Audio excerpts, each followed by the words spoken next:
ஓம் ஸ்ரீ கணேசாய நமः. விநாயக புராணம் சாப்டர் 17 பார்வதி அனுஷ்டித்த சதுர்த்தி விரதம். ஒரு சமயம் பிரம்மதேவனின் குமாரனான தக்ஷன் அரிய தவம் செய்து ஈஸ்வரி தனக்கு புத்திரியாக பிறக்க வேண்டும் என்றும் தேவர்கள் தனது ஆக்ஞைக்கு உட்பட்டு நடக்க வேண்டும் என்றும் வரம் பெற்றான். அவ்விதமே ஈஸ்வரியும் தக்ஷனுக்கு புத்திரியாக தாக்ஷாயினி என்ற பெயரில் தோன்றினாள். தக்க பருவத்தில் தக்ஷன் அவளை கைலாசநாதனுக்கு திருமணம் செய்து கொடுத்தான். ஒரு நாள் மகளை பார்த்து வர தக்ஷன் கைலாசம் சென்றான். அப்போது சிவபெருமான் சிவகணங்கள் புடைசூழ இந்திராதி தேவர்கள் பணிந்து தோத்தரிக்க அமர்ந்திருந்தார். தக்ஷனும் ஈஸ்வரனின் சன்னிதானத்தை அடைந்தார். மகேஸ்வரன் அவனை மகிழ்ச்சியோடு வரவேற்று ஆசனம் அளித்தார். தக்ஷனுக்கு பொறுக்க முடியாத கோபம் எழுந்தது. மாமனாராகிய தன்னை கண்டதும் ஈசன் எழுந்து மரியாதை செய்யவில்லை என்று குமரினான். உடனே அவ்விடத்திலிருந்து வெளியேறி தன்னிடுப்பிடம் சேர்ந்தான். ஈசனையும் விட உயர சாணத்தை அவன் அடைய வேண்டும் என்ற ஆவலில் யாகம் ஒன்றை செய்ய ஆரம்பித்தான். அதற்கு பிரம்மா, விஷ்ணு, இந்திரன் முதலான தேவர்கள் அழைக்கப்பட்டிருந்தனர். ஆனால் சிவன் அழைக்கப்படவில்லை. தக்ஷன் அவரை பலவாறாக நிந்தித்து யாகத்துக்கு அவரை அழைக்காதிருந்து விட்டான். சிவனிடம் இருந்த கோபத்தில் தக்ஷன் தன் மகளையும் யாகத்துக்கு அழைக்கவில்லை. தந்தை பாசம் முந்தி தள்ள தாக்ஷாயனை யாகத்துக்கு சென்று வர விருப்பம் தெரிவித்து கணவனிடம் அனுமதி கேட்டான். தேவி, இந்த யாகம் என்னை அவமதிக்கும் பொருட்டு செய்யப்படுவதாகும். அழைக்காத வீட்டிற்கு சென்றால் அவமானம்தானே உன்னை எதிர்த்து கொண்டு அழைக்கும். அந்த எண்ணத்தை விட்டுவிடு என்றார் மகேஸ்வரர். தேவி பிடிவாதமாக யாகத்துக்கு போய் வரவே விரும்பினாள். பிறந்த வீட்டுக்கு செல்ல அழைப்பு தேவையா என்ன? தேவி, சாதாரண சமயமானால் நீ நினைப்பது சரியே. ஆனால் இப்போது சூழ்நிலையே வேறு. அங்கு செல்வதற்கு உன் மயனத்துயர் அதிகமாகும் என்றார். தாக்ஷாயணி பிடிவாதமாக புறப்பட்டாள். எந்த தந்தையும் தன் மகளிடம் விரோதம் பாராட்ட மாட்டார் என்றெல்லாம் சொல்லி புறப்பட்டு விட்டாள். யாகத்துக்கு புறப்பட்டு வந்த தாக்ஷாயணியை அங்கு யாருமே வரவேற்கவில்லை. தாயும் தந்தையும் அவளை கண்டதும் முகத்தை திருப்பிக் கொண்டனர். தேவியின் உள்ளம் கொதித்தது. அப்போதுதான் கணவனின் வார்த்தையையும் தட்டி கொண்டு வந்ததன் பலன் தெரிந்தது. ஒருவருமே தன்னிடம் பேசாதிருப்பது கண்டு பெரும் கோபம் கொண்டாள். யாகச்சாலை பேய்கள் நடமாடும் சுடுகாடாக போகுமாறு சபித்துவிட்டு கைலாசம் திரும்பினாள். அங்கு பரமேஸ்வரனிடம் தனக்கு ஏற்பட்ட அவமானத்தை எடுத்து சொல்லி கதறினாள். ஈசன் ருத்ரமூர்த்தியானார். அவரது கோபாக்னியிலிருந்து வீரபத்ரர் உற்பவித்தார்.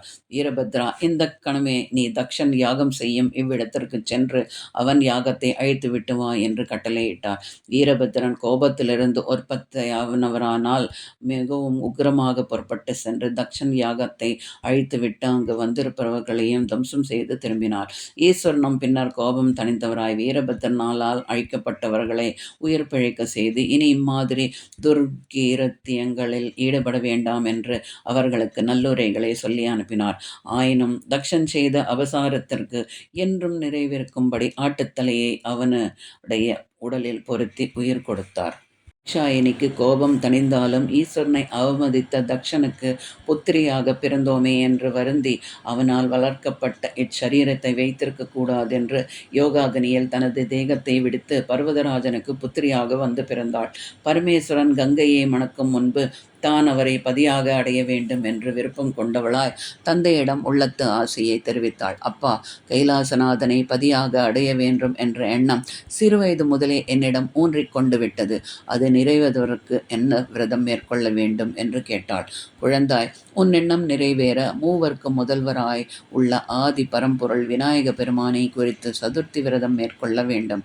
ஆவணி மாதம் பூர்வபட்சத்தில் வரும் சதுர்த்தி அன்று இவ்விரதத்தை மேற்கொள்ள வேண்டும். சுத்தமான மண்ணை கொண்டு விநாயகரின் திருவுருவம் சமைத்து பொன்னாலும் ஓர் உருவம் செய்வித்து பொற்கும்பத்தின் அருகே இருமூர்த்திகளையும் வைத்து ஆகமங்களில் கூறியுள்ள விதிப்படி பூஜை செய்து வர வேண்டும். அடுத்த மாதம் சுக்லபக்ஷ சதுர்த்தி வரையில் தினமும் பூஜித்து வந்த பின்னர் மண்ணால் செய்யப்பட்ட விநாயகரை மேளதாளங்களுடன் ஊர்வலமாக எடுத்து சென்று நதியிலேயோ குளத்திலேயோ விட்டுவிட வேண்டும். பூஜை செய்கிற 30 நாட்களும் ஆகாரம் நித்திரை இல்லாமல் பகவத் விஷயங்களிலேயே மனத்தை ஈடுபடுத்த வேண்டும். இவ்வாறு பூஜை செய்பவர்களுக்கு எவ்வளவோ பலன்கள் சாத்திரங்களில் சொல்லப்பட்டிருக்கின்றன என்றார் பர்வதராஜன். அப்பா, இத்தனை பெருமை வாய்ந்த விரதத்தை யாராவது அனுஷ்டரித்திருக்கிறார்களா என்று பார்வதி கேட்க, பர்வராஜனும் சொல்லலானார். ஒரு சமயம் சுப்பிரமணியர் தந்தையிடம் சென்று, இவ்வுலகில் சகல பலன்களையும் அளிக்க வல்லவதாகவும் விரதங்களுள் மேன்மையானதுமான விரதம் என்று கேட்க, பரமசிவனும் சதுர்த்தி விரதமே அவ்வித மகத்துவம் வாய்ந்ததாகவும் தெரிவித்தார். அதை கேட்டு ஆச்சரியமடைந்த சுப்பிரமணியர், தந்தையே, சகல லோக ஸ்வரூபியான தாங்கள் இருக்கிறீர்கள். தங்களை தேவாதி தேவர்கள் அனைவரும் வணங்கி தங்கள் அருளை வேண்டி நிற்கின்றனர்.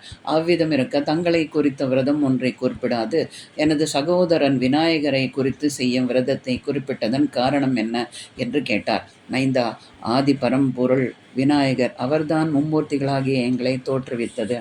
அவருடைய அருளால் எங்கள் காரியங்களை நடத்தி செல்லும் சக்தி எங்களுக்கு உண்டாயிருக்கின்றன. எத்தனையோ காரியங்களில் நிமித்தம் அவர் அப்போது பற்பல தோற்றங்களில் தோன்றுகிறார். அவற்றுள் ஒன்றுதான் எனது குமாரனாக தோன்றியிருப்பதும். ஆகவே முதற்கடவுளான விநாயகரை குறித்து செய்யப்படும் சதுர்த்தி விரதத்துக்கு ஈடானது எதுவும் இல்லை என்றார் பரமேஸ்வரன்.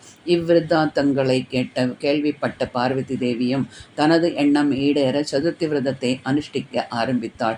விநாயக பெருமானின் அருளால் அவள் எண்ணப்படி கைலாசநாதனும் அவளை மனம் புனிந்து கொண்டார். சோமகானந்தனுக்கு விநாயகரின் பெருமையை விரிவித்து வந்த பிருகுமுனிவர் மேலும் அவரை ஆராதித்து பயன் பெற்றவர்களின் விருந்தாந்தங்களை சொல்ல கூடினார்.